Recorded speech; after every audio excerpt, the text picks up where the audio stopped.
এমন লাঠি মারবো দূরে যা পড়বে।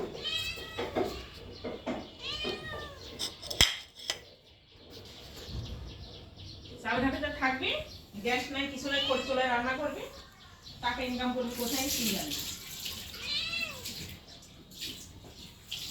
মেলা হচ্ছে, মেলা দেখলাম অনেক বেশি, এত ইয়া করতে পারবো না।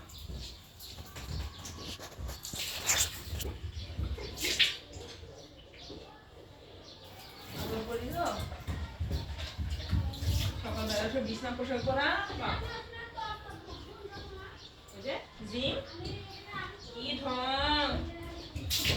রাত ৩টার সময় ঘুমায় না। আমার বাসায় এসে বলেছে যে খালা আমাদের কাছে গেলে ৩টার সময় ঘুমাবো না, সকাল সকাল ঘুমাবো। আমার বাসায় এসে ৩টার সময় বন্ধু কোথায়, বন্ধু কাজী পড়া হাজি পড়া বেড়ায় খায় বেড়াবে।